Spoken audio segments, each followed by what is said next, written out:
어제 로마서 14장에 이어 오늘 15장에서도 구원받은 백성으로서 교회 공동체 안에서 올바른 신앙생활에 대해 말씀하고 있습니다.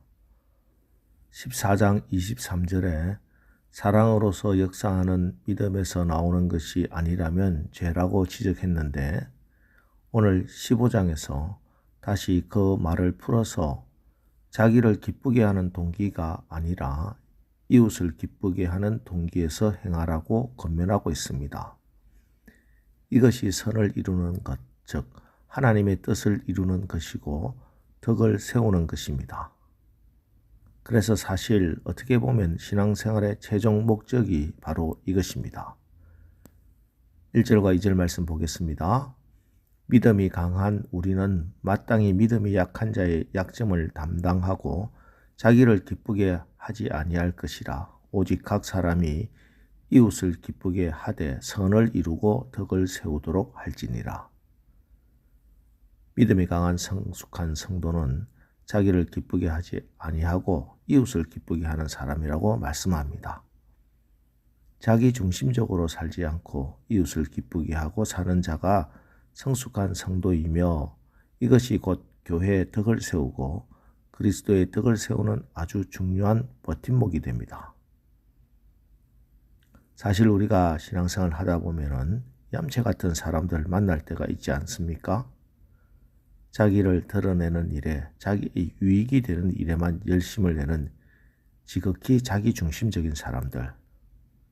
그런 사람들 볼 때 화가 치밀어 오릅니다. 그런데 이런 분들을 볼 때 오늘 성경은 우리에게 어떤 마음을 가지라고 했는가?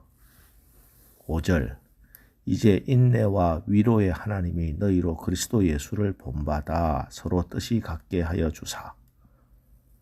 우리는 이런 믿음이 연약한 자들을 볼 때 인내와 위로의 하나님을 기억하라고 하십니다. 하나님께서 그들을 인내하여 주신 것처럼, 하나님께서 우리를 인내하여 이만큼 성장하게 하신 것처럼 우리도 참고 인내해야 한다는 말씀입니다. 그 인내의 절정에 누가 계십니까? 너희로 그리스도 예수를 본받아. 그 누구보다 오래 참으신 분이 우리 예수님이십니다. 히브리서 12장 2절, 그 앞에 있는 즐거움을 위하여 십자가를 참으사 부끄러움을 개의치 아니하시더니, 하나님의 아들이신 예수님이 십자가에서 모든 수치를 다 당하고도 참으셨습니다. 왜? 그 앞에 있는 즐거움을 위하여. 무슨 즐거움입니까? 저와 여러분이 구원받는다는 그 기쁨, 저와 여러분이 하나님의 자녀가 된다는 그 감격, 그 기쁨 하나 때문에 예수님께서는 온갖 부끄러움과 수치와 창피를 다 당하시면서도 오래 참으셨습니다. 이렇게 우리가 구원을 받은 겁니다. 여러분, 참기 힘든 일을 만나면 주님을 바라보시기 바랍니다. 주님의 십자가를 묵상하고 주님의 이름을 부르면서 기도할 때 참을 수 있는 하늘의 지혜와 능력을 공급받게 될 것입니다. 여러분, 못 참으면 열매를 거두지 못합니다. 가뭄과 홍수를 참아내지 못하면, 병충해의 공격을 참아내지 못하면 열매를 얻을 수 없는 겁니다. 사람을 키우는 것도, 신앙이 성숙되는 것도 농사 짓는 것과 같습니다.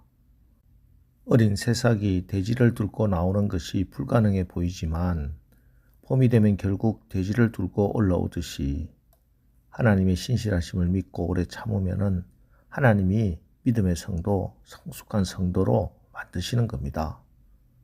그러니 여러분, 사람에게 너무 실망하지 마십시오. 꿈과 기도의 응답이 지연된다고 낙심하지 마세요. 문제는 바로 내가 오래 참지 못하는 것, 기도하고 오래 참지 못하는 것이 문제입니다. 하나님이 잘하고 열매 맺게 하실 겁니다. 그래서 바울은 결정적인 말씀을 합니다. 7절, 그러므로 그리스도께서 우리를 받아 하나님께 영광을 돌리심과 같이 너희도 서로 받으라. 그리스도께서 우리를 받아주셨기 때문에 너희도 서로 받아야 한다고 말씀합니다. 그런데 여러분, 우리 주님이 언제 우리를 받으셨습니까? 로마서 5장 8절, 우리가 아직 죄인 되었을 때에 그리스도께서 우리를 위하여 죽으심으로 하나님께서 우리에 대한 자기의 사랑을 확정하셨느니라.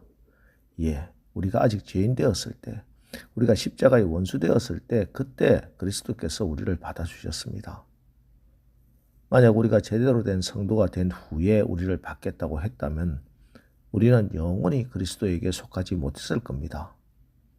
우리가 연약하고 우리가 아직 미성숙했을 때, 우리도 여전히 교회의 덕을 세우지 못했을 때, 여전히 자기 중심성을 가지고 악한 일을 행하며 살아가고 있을 때, 그때 주님이 우리를 받아주셨습니다. 이런 하나님의 놀랍고 극진하신 사랑을 받아서 살아온 우리가 어찌 교회 공동체에서 연약한 자들 받지 않을 수 있겠습니까? 이제 십자가의 주님을 다시 바라보십시오. 그리고 우리가 지금까지 내가 도저히 받아들이지 못했던 사람들의 얼굴을 한번 떠올려 보시기 바랍니다. 그리고 회개하는 심정으로 하나님, 이제부터라도 우리가 적극적으로 수용하겠습니다. 받아들이겠습니다. 결단하시기 바랍니다. 이것이 13절 소망의 하나님이 모든 기쁨과 평강을 믿음 안에서 너희에게 충만하게 하사 성령의 능력으로 소망이 넘치게 하시기를 원하노라. 이런 기쁨과 평강은 경험해 본 사람만이 알 수 있는 기쁨이고 소망입니다. 예, 예수님께서 연약한 나를 받으신 것을 본받아서 우리도 믿음이 연약한 자를 받으면은 우리 마음 안에 말할 수 없는 기쁨과 평강이 넘치게 될 것이고 결국 그 기쁨으로 소망으로 이어지는 것입니다. 이 말씀은 결국 조금이라도 더 은혜를 받고 조금이라도 더 믿음이 성숙한 성도들은 믿음이 연약한 자들, 아직까지 미성숙해서 공동체를 어지럽게 하는 자들과 다투지 말고 오히려 인내하고 위로하시는 하나님의 은혜를 소망하며 기도해야 한다는 말씀입니다. 여러분, 오늘 이 새벽에 여러분의 마음을 어지럽히고 여러분에게 가시 같은 그분을 위해서 기도합시다. 이것이 우리를 기쁘게 하는 것이 아니라 아버지 하나님을 기쁘시게 하는 가장 아름다운 성도의 모습입니다. 여러분, 하나님은 우리가 어떤 위대한 일을 하는 것보다 하나님을 정말 믿고 그분을 정말 의지하며 기도할 때, 우리가 서로를 사랑하고 용납할 때, 결국 그리스도를 본받고 그리스도를 닮아갈 때, 그때 기뻐하십니다.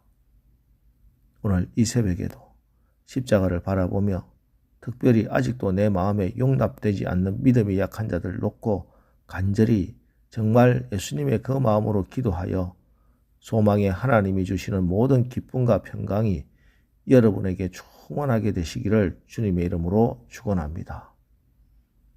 기도하겠습니다. 하나님, 오늘 성경이 우리에게 믿음이 약한 자들의 약점을 담당해 주는 삶, 자기를 기쁘게 하는 삶이 아니라 이웃을 하나님을 기쁘게 하는 삶, 선을 이루고 덕을 세우는 성숙된 믿음으로 자라라고 말씀하십니다.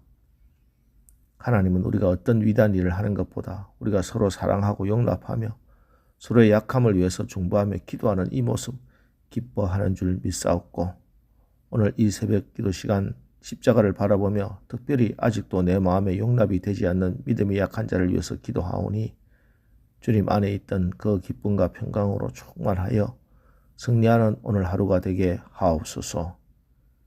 예수님의 이름으로 기도합니다. 아멘. 자, 이제 오늘 말씀을 붙들고 주여 오늘 하루도 우리의 삶이 선을 이루고 덕을 세우는 성숙된 믿음의 삶을 살게 하옵소서. 우리 합심해서 기도하고 나가겠습니다. 우리 기도하겠습니다.